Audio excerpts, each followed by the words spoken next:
Faleminderit që përshëndroni me ekranin e Vizion Plus. Jemi takuar së bashku me Vizionin e pasdites. Do të qëndrojmë deri në orën 7. Do të kemi një pjesë të mirë të emisionit sot të zhvendosur në terren, ku do të vim me rubrika dhe me inserte shumë interesante që i gjithë stafi ynë dhe gazetarët tona kanë përgatitur për t'ja u servirur në puntatën e ditës së sotme.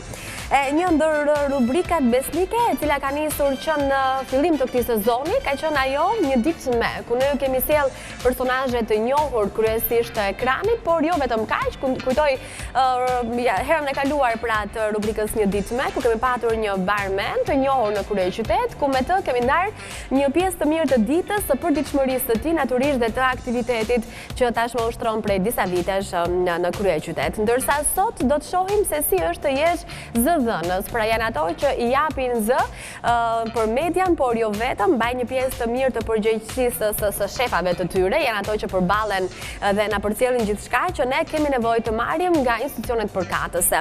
Dhe sot do t'i njohim Albana Qehajaj dhe Arbër Hita. Janë dy zëdhëndësit që sot do të na vinë në rubrikën Një ditë me, për të kuptuar se si është përditshmëria e tyre dhe pesha e rëndësishme që ka profesioni i tyre, pasi nuk është pak të jesh me zë dhe me figurë dhe të përcjellësh gjithçka që institucioni ka nevojë të përçojë në publik. Ndërsa më vonë do të vim me disa këshilla dhe informacione shumë interesante dhe të rëndësishme në fakt, kryesisht dedikuar femrave, pasi vitet e fundit kemi dëgjuar pafund të flitet për çajrat e dobësimit. Ku merren, si merren, a mund t'i blejmë ne ku duam të tregtuara në rrugët e kryeqytetit? A duhet të shkojmë drejtohemi në një vend të posaçëm për të njohur veten, trupin, por dhe personin që na i këshillon? Sot do të kemi një mjek popullor në fakt apo alternativ, siç quhen ndryshe, i cili do të na tregojë disa alternativa të ndryshme, kryesisht të çajrave, por edhe bimëve, se si mund të konsumohen, në çfarë mase duhet të merren, kujt i lejohet e kujt jo, natyrisht duke pasur parasysh humbjen e peshës. Dhe pastaj do të shkojmë te zonjat e telenovelave. Kujtojmë herën e kaluar, ato janë përqendruar tek Dashuria ndërshkrim, telenovela më e re, startuar disa javë më parë në ekranin e Vizion Plus. Kemi parë një analizë të këndshme në fakt, duke që ishin përqendruar mirë, ishin njohur me personazhe, të shkomentuar natyrisht edhe muzika madje nga zonja. Do të kemi të tjera komentet që do të vinë në insertin e radhës të telenovelave brenda emisionit Vizioni i pasdites. Do të shohim të gjitha këto me radhë, kështu që fillimisht do ju njohim me Arbrin dhe me Albanën në rubrikën Një ditë me, që starton sot Vizionin e pasdites.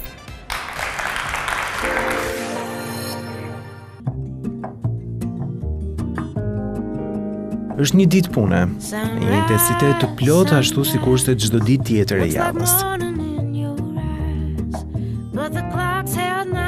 Në fakt të tillë shohim të materializuar tek këshillat për mediat në Ministrinë e Zhvillimit Urban. Çfarë bën Albana që në mëngjes? Mund të them që Albana qot shumë vonë, historikisht unë të 3 muaj në ministri vi me taksi, pavarësisht se ngutem të bëj 700 punë një herësh, por them që fatmirësisht arri në kohën e duhur. Nuk janë 8 orë punë, sikur shumë prej njerëzve mund ta presupozojnë punën në shtet ose në ministri, janë shumë më shumë. Punohet edhe në fundjavë, deri para se të filloja punë në ministri nuk e pija kafen. Do më të thënë, për shkak punës në televizion gjithmonë mendoja se kur më tensiononte kafeja, tashmë duhet të pi dhe jo një, po një filxhan në goxha të madh.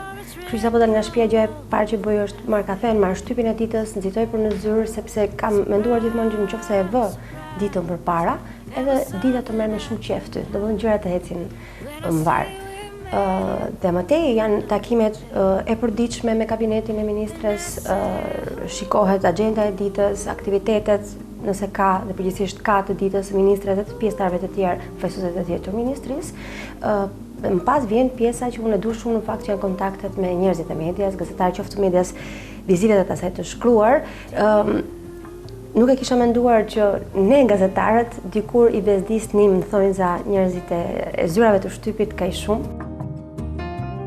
Albana Qehajën e shohim gjithë një të tillë aktive të mbushur nga aksesorët teknologjik në zyrën e saj, ku përçon zërin e ministrisë që përfaqëson. Tani, si në media ose në institucion për persona caktuar, siç kundër mund të jenë sot ata që quhen këshilltar të medias, telefoni qoftë ky celular ose fiks që nga një mallkim i bukur. E ardhur nga media në pozicionin e këshilltares për inovacionin, teknologjinë dhe media në Ministrinë e Zhvillimit Urban, është një pozicion të cilin unë nuk e kisha menduar asnjëherë, refuzuar edhe herë të tjera, por kam kuptuar që ka një bukuri shumë të madhe profesionale, të rritë shumë profesionalisht, dhe me të gjitha të afron më shumë, qoftë me median, pjesë të cilës unë kam qenë për 20 vjetë, por me gjitha dhe me qytetarët. E ardhur vetë nga radhët e medias për Albanën, nuk duket një terren i vështirë, ai këshilltares për mediat duke ditur që në këtë mënyrë se çfarë duan të dyja palët. Mundohem që të krijoj një lloj tradite të sensit, ndoshta nëpër media për shkak dhe të ritmit në cilën ne punojmë, nuk është shumë e theksuar dhe nuk zbatohet me shumë rigorozitet afati ose koha e paracaktuar për që ti të kërkosh një intervistë të marrësh përgjigjen e duhur.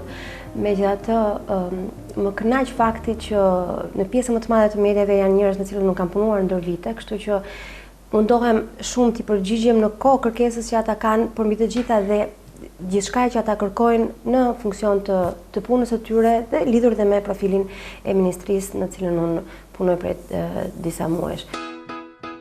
Një ditë e saj është e vrrullshme, e mbushur me aktivitete si brenda dyerve të ministrisë, ashtu edhe jashtë saj. Ka orare të pushimit puna në shtet, nuk do thotë që hym në zyre dhe nuk dalim më. Unë nuk e kam qef shumë zyre në fakt, dhe në ditët kur ministrja del në terren, jam një nga njerëzit më të lumtur, sepse si duket është një çika ajo alkimia që nuk besoj se do marrë ndonjëherë, mbasi do vdesi bashkë me mua alkimia që jemi të ritmike dhe në terren me kolegët gazetarë edhe me operatorë që unë i du shumë fort. Pastaj pjesa e zyrës është një çik më pak e dashuruar nga ana ime. Pjesa e pushimit, unë kryesisht oraret e drekës, që është diku ke 60 minuta, e kaloj sërish me kolegë. Janë të paktat minuta që mund të arrij të flas përtej gjërave zyrtare me miq që kam nëpër media, dhe më pas puna vazhdon deri rreth orës 19:20 të pasdites. Të ndryshe, të qenë këshilltar i medias është një punë shumë e bukur. Aq më tepër kur je ardhur nga fusha e medias, futesh plot pasion në të dhe them që jep më të mirën jo vetëm për institucionin ku ti punon, por sidomos edhe në marrëdhëniet njerëzore me njerëz që deri dje ishin kolegë tu, sot mbeten sërish kolegë, por vetëm se punojmë në dy institucione të ndryshme, dikush në media dhe tjetri në ministri.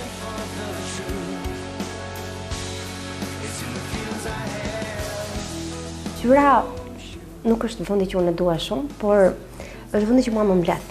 Më sakt, madje po ta vi një re nuk është arreduar në ato zyrat tradicionale të bukura, dua një gjë shumë herë më të thjeshtë. Di që jam e rrethuar nga kompjutera, është kompjuteri që shikoni këtu. Kam 2 laptop, njëri i cili do shpërpunim fotosh, tjetrin e marr kur zbresim në terren të bëjmë editimin e videove për rastet ku përcillet informacioni video.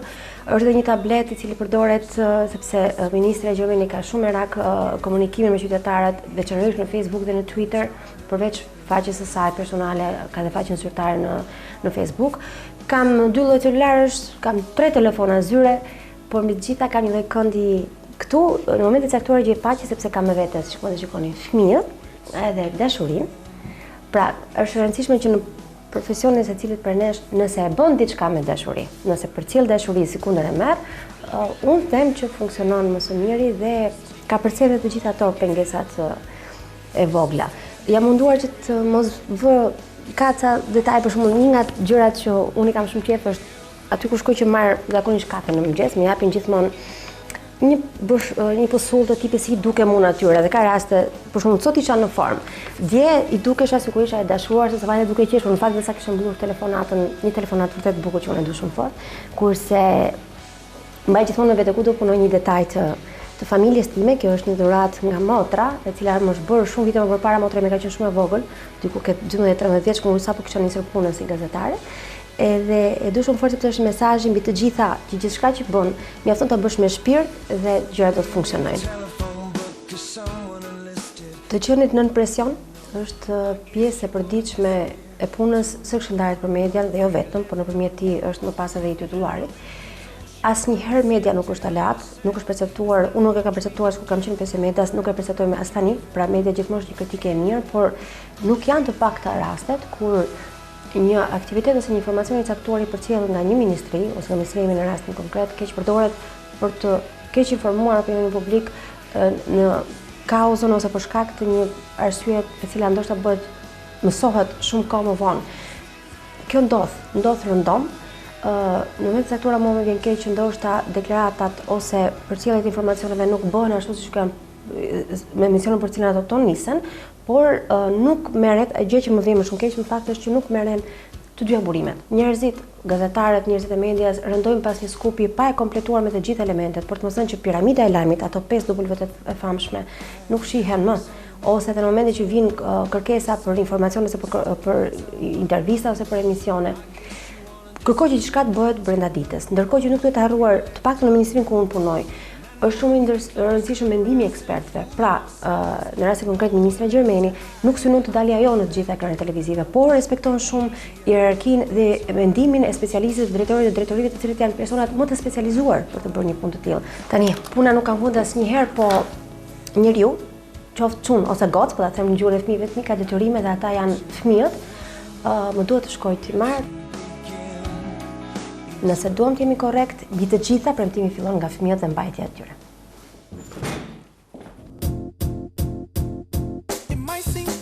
Pas ditës intensive në punë, Albanën e presin dy voglushit e saj, Tlisen dhe Etienne, të cilët duken të paduruar për të luajtur dhe për të kaluar kohë me maman e tyre.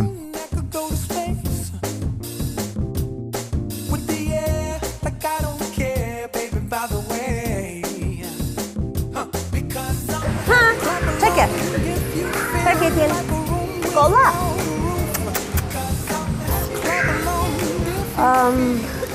Koha që kaloj me fëmijët, mund të them që është nga të momentet bukura që ka java.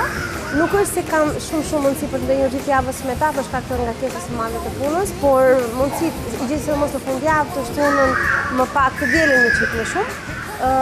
Ka momente që djemt më vinë në pak edhe ke puna, kur mbarojnë sportin njëri, kopshin tjetër, iniciativën aty të paktën ti takoj dhe është një fakt që më bën të jem një çike si në borxh me fëmijët, sepse për shkak të profesionit dikur gazetare sot në ministri nuk është shumë e madhe koha që mund të rri me ta, por mundon ta kompenzoj më në fundjavë, dhe sidomos gjatë pushimeve të verës. Fatmirësisht, puna në shtete ka një gjë të mirë, të paktën në pushimet zyrtare mund të rish me fëmijët aty. Ky është Etieni, është njeriu më i prapë që mund të kemi njohur në jetën time, ndërkohë që Klinsen, që pak kohë përpara, nuk është shumë televiziv, më saktë ka filluar periudha e paradoleshencës e cila kërkon si nën nga ana ime një vëmendje shumë të madhe, pasi për vetë vështirësitë që ka dhe delikatesën që ka kjo moshë. Të qenit nën me fëmijë, të bën të jesh fëmijë 24 orë 24, sidomos në mënyrën e të dashuarit tjetër dhe të marrë të gjërave shumë thjeshtë edhe bukur. E megjithatë, të punosh të jesh nën nuk do të thotë domosdoshmërisht të heqësh dorë apo të reduktosh kafet me misht. E me sa duket, Albana e ka gjetur zgjidhjen ideale edhe për këtë pjesë. Për shkak të kohës shkurtër që puna të lë për të marrë për gjërat që do, mundohem, sidomos të shtunë ose të diel, që të lë në një orë të prafët, kohën kushtuar fëmijëve, por dhe shoqeve të mia të cilat janë shumë të bukura, të dashura dhe shumë mirësi brenda tyre. Elda, pas ka ardhur? Po, Klinsen e takove? Mami, si ka lënë mërzita? Po ti se si futë kilodrat brenda? Po detyra? I ke bërë?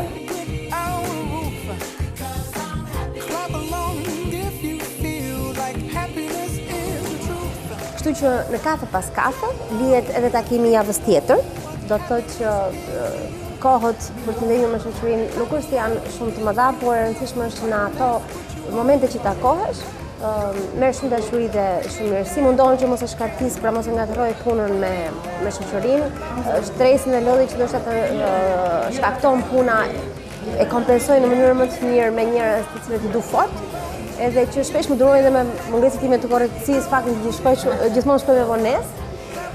Shpesh shkoj edhe shpupurisur, duke mos patur dot mundësinë për të shkuar në mënyrë dinjitoze aty ku duhet, por marr energji shumë pozitive nga njerëzit që realisht i kam shumë për zemër. Tani erdhën dhe çunat prap.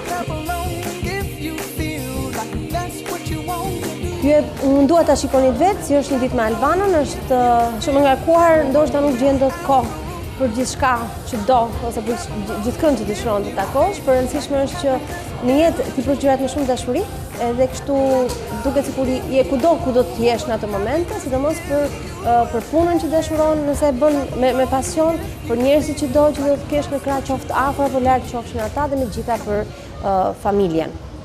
Se s'po më ledha as djali rehat. Domethënë një ditë me Albanën është energji edhe me një forcë të madhe për të dëshpëruar jetën. Përshëndetemi me Albanën dhe takohemi me një tjetër personazh. Ai është Arbër Hitaj, gjithashtu i ardhur nga radhët e medias.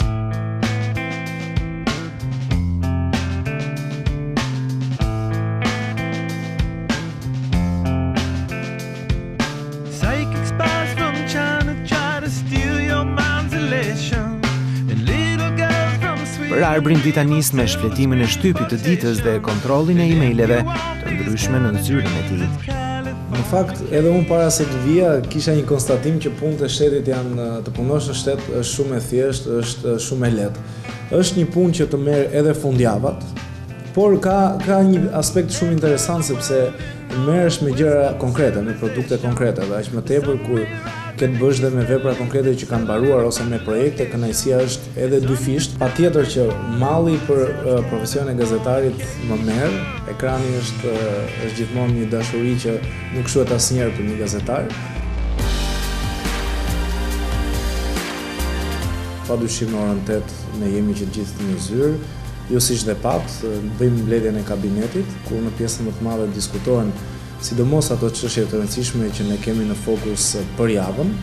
Janë çështje që kanë të bëjnë me problematikën e rrugëve, sidomos gjatë kësaj periudhe të dimrit, bllokimet e rrugëve ose masat e shumta që janë marrë sidomos nga autoriteti rrugor shqiptar, nxjerrin problematikat e ndryshme që mund të nxjerrin kolegët gazetarë, sidomos atyre pjesëve që kanë të bëjnë me digasterin e Ministrisë së Transporteve ku dhe unë jam pjesë, për të vijuar më tej me diskutime dhe me takime të ndryshme me drejtor për të menduar se çfarë është ajo pjesë më interesante dhe pjesa më në interes të komunitetit dhe në interes të opinionit publik, që ne ta trajtojmë dhe që t'i kushtojmë vëmendje më të madhe. Më pas aktiviteti i tij në Ministrinë e Transporteve vijon me një takim me drejtuesit e kabinetit, duke përcaktuar në këtë mënyrë agjendën e ngjeshur të ditës. Në fakt, pjesa më interesante padyshim që është pjesa e komunikatës ose produkti në farë mënyrë që Ministria i jep edhe publikut. Komunikata kalon në disa filtra mjaft të fortë, pasi duhet kaloj edhe në filtra juridik, në sensin që duhet parë, sidomos edhe në aspektin se ka problematika ose jo. Zyra në fakt e zgjodha vetë këtë zyrë, ishte edhe një zyrë më poshtë, por nuk e di, pata një lloj kënaqësie në këtë zyrë, menjëherë u ndjeva shumë afër sepse edhe për shkak të pamjes që ka nga dritarja, ku është një shesh shumë i këndshëm që është duke ndërtuar ngjitur me Ministrinë e Brendshme, po vendoset edhe një lulishte e vogël, mjaft e këndshme, dhe në një farë mënyrë është edhe çik qetësuese kur do të qetësohesh një 5 minutë nga ato ngarkesa e ditës. Unë këtë profesion, le themi, unë e kam shumë me pasion, e kam shumë me qejf dhe duke qenë që është pasioni mbi të gjitha, unë ndihem shumë mirë, e kam shumë pjesë integrale time në pjesën e komunikimit. Dhe padyshim një nga objektivat kryesorë që kisha, edhe që ishte të vazhdoj ajo tradita e institucionit të hapur për publikun. Është institucion që unë jam përpjekur të jetë mjaft i hapur, në ditë takoj mbi 10-15 persona, qytetarë të thjeshtë, të cilët në një farë mënyrë unë kam dhe kënaqësinë që t'i pres në zyrë, të shkëmbej ide, të dëgjoj prej ta padyshim kritikat që mund të kenë. Cili është ndryshimi mes t'i qenit personi që deri dje kërkonte lajme e sot pse jo? Personi që furnizon me informacion mediat dhe gjithmonë në shërbim të publikut? Në thelb, ajo që kam konstatuar dhe është mendimi im jo vetëm për këtë punë, por edhe për shumë punë tjera, duhet ta dashurosh atë që bën. Duhet ta duash atë që bën, dhe nëse nuk e do, është e kot që edhe ta pranosh dhe ta bësh një punë të caktuar. Unë këtë profesion, le themi, unë e kam shumë me pasion, e kam shumë me qejf dhe duke qenë që është pasioni mbi të gjitha, unë ndihem shumë mirë, e kam shumë pjesë integrale time në pjesën e komunikimit. Dhe padyshim një nga objektivat kryesorë që kisha, edhe që ishte të vazhdoj ajo tradita e institucionit të hapur për publikun. Është institucion që unë jam përpjekur të jetë mjaft i hapur, në ditë takoj mbi 10-15 persona, qytetarë të thjeshtë, të cilët në një farë mënyrë unë kam dhe kënaqësinë që t'i pres në zyrë, të shkëmbej ide, të dëgjoj prej ta padyshim kritikat që mund të kenë, padyshim që instinkti gazetarit dhe intuita gazetarit i duhet një institucioni, një ministrie, jo vetëm si kjo, por çfarë do lloj ministrie, sepse e veçanta që kanë gazetarët, në ndryshim nga një personi që mund të vi nga bota e PR-it ose që mund të vi nga një fushë tjetër që ka të bëjë me komunikimin, është intuita dhe të qenit më të thjesht me publikun, por edhe me median. Pra neve jemi, le të themi, më popullor, pavarësisht se ndoshta nuk e shprehem në çdo tavolinë, por syri kritik dhe logjika kritike nuk është se na ikën në asnjë moment. Edhe kur jemi në institucion, kur ka një diçka që nuk shkon, ne e themi, dhe kjo është në të mirë dhe të punës, besoj, sepse rrit kredibilitetin e institucionit dhe në fund fare shton fokusin e asaj që duhet të jetë vëmendje më e madhe ndaj interesave dhe ndaj problematikave që kanë qytetarët, sepse në fund fare të ditës roli kryesor që ka ky institucion me ose pa mua është që të zgjidhë ato problematika të shumta që mund të kenë qytetarët në Tiranë, në Vlorë, në Gjirokastër, në Tropojnë, Kukës e kudo qofshin. E me gjithë ditën e mbushur me larmishmëri dhe aktivitete, Arbri na pohon se ato pak kohë të lirë ja dedikon si antistres leximit. Në kohë të lirë, po them 1 orë, 2 orë, ose kur kam një ngarkesë të madhe dhe pasi e përfundoj, përpiqem të lexoj për të dalë pak nga ato shkresat zyrtare, nga ato aspektet teknike të gjës, dhe lexoj të paktën 1 orë ose 2 orë në ditë. Është një lloj, le të themi, antistresi ose për të hequr mendjen nga ato problematika të shumta, nga lajmet e këqija që mund të marrim nga gazetat, nga webi, sepse Shqipëria ka problematika të shumta dhe është një lloj antistresi, le të themi, që unë e kam në zyrë. Disa kanë dhe muzikën, unë kam librin. Jashtë petku të zyrtarit, Arbri është mjaft sportiv, ndërkohë që na rrëfen se pëlqen të luajë kalçeto së bashku me miqtë e tij. Unë merrem pak edhe me hobet, le të themi, një farë mënyre të mijat, kam qef pak sportin, dal pak për rap nga liçeni, duke qenë që e kam edhe afër me vendin ku banoj, luajm pak futboll me miqtë e mi, me disa miq, patjetër konsumojmë në një kafe, besoj si të gjithë shqiptarët, mblidhemi, diskutojmë për çështje të ndryshme, pa përjashtuar aspektet politike, ekonomike të vendit, të gjitha gjërat i prekim nga një çik. Por hobet përpiqem që të mos t'i lë, sidomos pse i përket vrapit nga liçeni, sepse është një lloj antistresi, një lloj heqja të akumulimin e energjisë negative që mund të kesh gjatë javës, dhe përpiqem që të jem sa më i rregullt me frekuentimin e natyrës. Donë se koha e tij e lirë është mjaft e limituar, duket se kjo nuk e pengon të jetë një bashkëshort i devotshëm, dhe jo vetëm. Mund të them që kam pasur fat nga bashkëshortja, sepse kam mirë kuptimin e saj maksimal, dhe unë përpiqem që të jem gjithkohës, pothuajse të jem në komunikim të vazhdueshëm, 2 herë në ditë ne komunikojmë, pavarësisht se nuk shihemi. Ndoshta kur kemi në një pauzë, po flas rreth orës 16, mund të jetë ai orari i drekës. Pak në këtë orar kam vetë, që mund të takohemi pranë punës time, gjithmonë, duke qenë që kemi punët pak afër, mund të konsumojmë një kafe, her pas here dhe ndonjë drek të shpejt, dhe nuk është se e kemi shumë problematike këtë aspektin e që nuk takohemi gjatë ditës. Jemi pothuajse në komunikim dhe, si thon asaj, unë ndihem me fat dhe që kam një kuptimin e saj të vazhdueshëm patjetër. Patjetër që një pjesë më të madhe e shoqëria vini më takojnë në zyrë, ne konsumojmë rreth drekës gjithmonë, që unë kam një orar të lirë, konsumojmë një kafe të shpejt në zyrën time gjithmonë, sepse nuk është se janë shumë hapësira për të lëvizur jashtë zyrës. E njëjta gjë dhe me prindrit, më vizitojnë shpesh, 2 herë në javë, po them, 2-3 herë në javë në zyrë. Konsumojmë një kafe të shpejt ose një çaj në zyrë, mamaja, babai, motra gjithashtu i kam të shpesh vizitorë në zyrë, ku kemi një gjysmë ose një 20 minutë që le të themi në një farë mënyrë shmallemi ose diskutojmë për problemet familjare, si çdo familje shqiptare në një farë mënyrë. Unë për momentin jam i fokusuar tërësisht në punën time si këshilltar për mediat, për komunikimin e kësaj ministrie, më pas të shikojmë. Nuk jam njëri që kam plane shumë afatgjata, por i bëjmë me plane 1 vjeçare, 2 vjeçare, më pëlqen që të mos shkoj shumë larg, sepse kur shkon shumë larg pastaj harron edhe aktualitetin. Vajti dhe ora për të lëvizur, besoj që do keni kënaqësinë një pjesë të rrugës ta bëjmë bashkë për në komisionin e integrimit, një komision mjaft i rëndësishëm.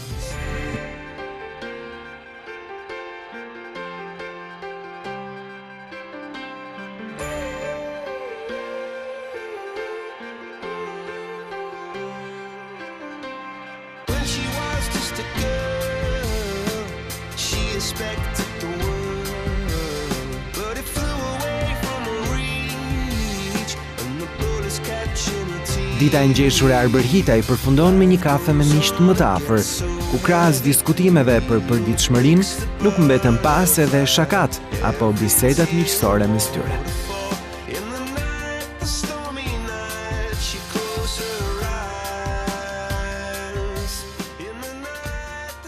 Përshëndetje sërish, se filluam ditën bashkë dhe po e mbyllim përsëri bashkë.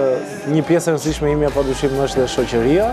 Në krahun tim është Baisa, një mike vjetër e imja, kemi bërë edhe shkollën dhe fakultetin së bashku, Juli gjithashtu, një nga miqtë e mi më të mirë me të cilin na ndan vetëm puna, por kemi shumë të lidhur sidomos edhe në lagje pas jemi edhe komshin.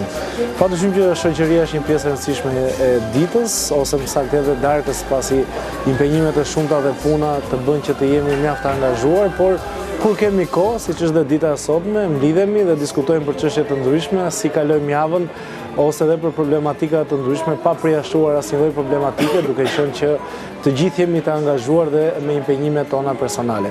Besoj se kaq është një ditë me mua,